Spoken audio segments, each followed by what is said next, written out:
Cincinnati City Council says it is approving 15 new tax districts to spur redevelopment in some of the poorest neighborhoods. The money was created by what's known as TIF, can only be used in the neighborhood it came from, and it must be used for public improvements to make the neighborhood better.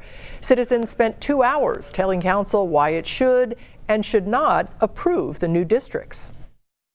We will have the ability to speak on where we want it to go, and it will go to City Council, so we'll have a double way of speaking. So not only speaking to the bureaucrats, but also speaking to Council about what we want in our neighborhoods. It's not been accountable, and it's not been available to the communities who have them. So we have not had a say, we've not been consulted, we've been told occasionally, and told many different stories about what projects things were spent on, never asked.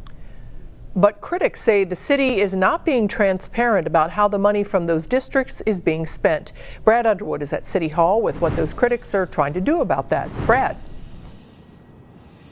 Well, good evening, CAMMY. The critics, they are asking the state of Ohio, the auditor's office, to step in here because they say council isn't listening to them and not willing to look into the concerns being raised. Now, there's so much of a lack of trust here that the complaint was actually filed 2 days ago ahead of today's anticipated decision by council to approve those 15 new TIF districts. Chance of audit the TIFs rang out today in chambers.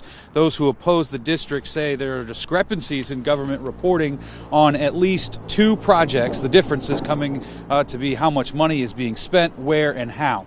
They say that alone should be enough for council to audit the TIF districts. Michelle Dillingham and others begging council to do those audits before they approved those 15 new districts today.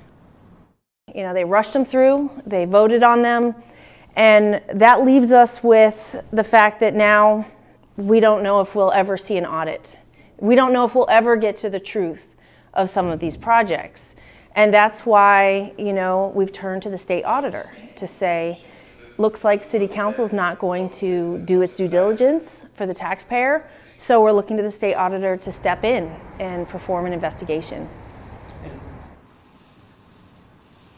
Now, just 2 examples of the critics that say that these numbers don't add up. One, a parking structure in the Incline Public District there in East Price Hill, and then also some beautification streetscaping outside of the theater on Glenway there in Price Hill. Now, Dillingham says there is a special investigation section with the auditor's office. They meet once a month. They look at all the complaints and decide which ones they will investigate. She's hopeful they pick this one and come to Cincinnati. Reporting live tonight outside City Hall, Brad Underwood, Local 12 News. CAMMY. All right, Brad, thank you. And of course, we'll let you know whether a decision is made to investigate.